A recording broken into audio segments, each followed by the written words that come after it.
প্রথমে দেখতে পাচ্ছেন এই কেকটি বানানোর জন্য প্রথমে দুটো ডিম নিয়েছি রুম টেম্পারেচারে। এগুলোকে ফাটিয়ে নেব একটা বাটির মধ্যে সুন্দরভাবে। ফাটিয়ে নেওয়ার পরে এখানটায় আমরা অ্যাড করব চিনি এরপরে ভ্যানিলা এসেন্স। এরপরে এটাকে ভালো করে মিশিয়ে নেব।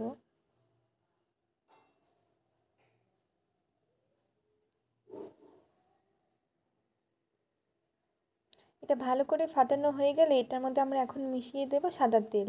সব কিছুর পরিমাণ আমি স্ক্রিনে লিখে দিয়েছি, আপনারা দয়া করে দেখে নেবেন।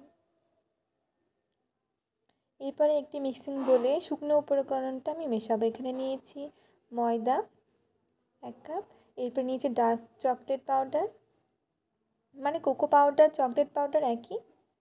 এরপর baking powder 1 teaspoon, half teaspoon হচ্ছে বেকিং সোডা। সবসময় বেকিং সোডাটা অল্প পরিমাণে দিতে হবে।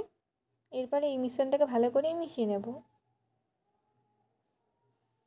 আপনারা চাইলে চেলে নিতেও পারেন, আমার যেহেতু আগে থেকেই চালা ছিল ওই জন্য আমি আর এক্সট্রা করে এখানে চালিনি।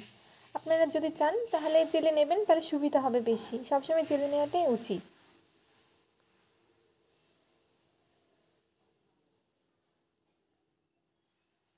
এরপরে আমরা এই ব্যাটারটার মধ্যে আস্তে আস্তে শুকনো উপকরণটা মেশাতে থাকবো।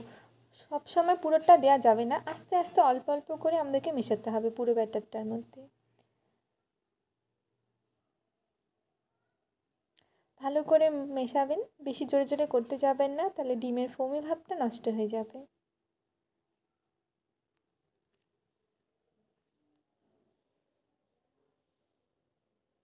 আস্তে আস্তে করে মেশাতে থাকবেন।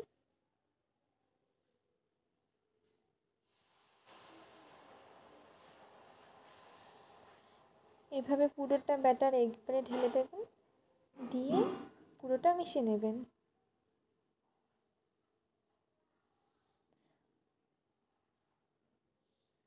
মিশ্রণটা অনেকটাই দেখছেন আপনারা ঘন হয়ে এসেছে। ভালো করে ব্যাটারটা মিশিয়ে নেবেন। এরপর এটার মধ্যে মিশ্রণটা একটু পাতলা করার জন্য আমরা এখানে ব্যবহার করব দুধটা দিলে ব্যাটারটা একটু হবে, এতটা ঘন ব্যাটারের দরকার নেই। এই জন্য আমি একটু দুধ মেশাবো। দেখে নিন আস্তে আস্তে, পুরো দুধটা তো আর একবারে দেওয়া যাবে না, ব্যাটারে কতটুকু প্রয়োজন সেই তুলনায় আপনারা দেবেন। আমি প্রথমে দিয়ে দেখলাম যে আমার আরেকটু দরকার, ওই জন্য আমি আরেকটু দুধ মেশাবো। আপনারা চাইলে দিতে পারেন বা না দিতে পারেন।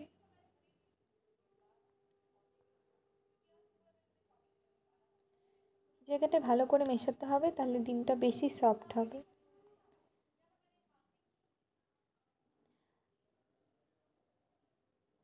দেখুন আমার ব্যাটারটা এরকম থিকনেসের দরকার।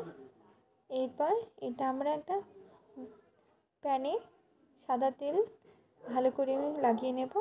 এরপর একটা কাগজ দিয়ে দেব, কাগজটার উপরে সাদা তেল ভালো করে দিতে হবে, যাতে আমরা পরে যখন কেকটা তুলবো নিচে না লেগে যায়। এই জন্য সাদা তেল ভালো করে চারপাশ দিয়ে লাগিয়ে দিতে হবে। এরপরে ব্যাটারটা এটার মধ্যে ভালো করে ঢেলে দেবো সম্পূর্ণটা।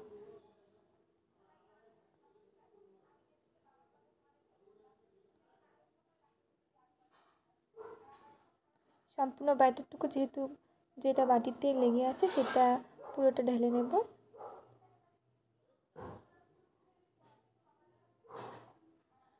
এরপরে পুরোটা ড্যাব করে নেব, তাহলে কোথাও যদি ফাঁকা থাকে সেটা সমান হয়ে যাবে। কেকটা করলে সুন্দর সফট হবে। তাছাড়া ড্যাব না করলে ভেতরে দানা লেগেই থাকে বা অনেক সময় ফাঁকা ফাঁকা থেকে যায়, ওই জন্য ড্যাব করে। এবার আমরা ওভেনে আগে থেকেই বসিয়ে দিয়েছিলাম কড়াই, এবার এটাকে বেক করতে দেবো 40 মিনিটের জন্য। 40 মিনিট পরে আবার আপনাদেরকে দেখাবো। আমি আবার 40 মিনিট পরে এটা দেখাচ্ছি। এবার এটা দেখে নিন, আমি একটা টুথপিক দিয়ে এটা চেক করবো এখন। এভাবে 40 মিনিট পর আপনি দেখতে পারেন। সেটা টুথপিক আমি ঢুকিয়ে দিয়েছি। দেখুন সম্পূর্ণটা একদম ভালোভাবে হয়েছে। গায়ে যদি লেগে থাকে তাহলে বুঝবেন যে আরেকটু হতে টাইম লাগবে, তাহলে আবার ধরুন 10 মিনিটের জন্য ঢেকে নেব। এবার দেখুন আমি নামিয়ে নিলাম এটা। সাদা তেল বেশি করে দিলে সমস্যা নেই, এমনি উঠে আসবে। আমারটা দেখুন সুন্দরভাবে নেমে এসেছে। এই যে এরপর পেছনে যে কাগজটা আমরা লাগিয়েছিলাম সাদা তেল বেশি করে দিয়ে, সেই কাগজটা এখন তুলে নেব। এই কাগজটা দেওয়ার কারণ যেন কেকটা সুস্থভাবে উঠে আসে, তাছাড়া এই কাগজটা না দিলে আমরা কেকটা তুলতে খুব অসুবিধা হবে। এই যে দেখছেন আমার কেকটা ভীষণ সুন্দর হয়েছে। আপনারা চাইলে এভাবে বাড়িতে বানিয়ে দেখবেন। আমি কেকটা আগে কেটেছিলাম, সেটা ভিডিও করতে ভুলে গেছি। পরে দেখুন আপনাদের দেখাচ্ছি কতটা নরম হয়েছে আমার কেকটা, ভীষণ সফট হয়েছে দেখুন।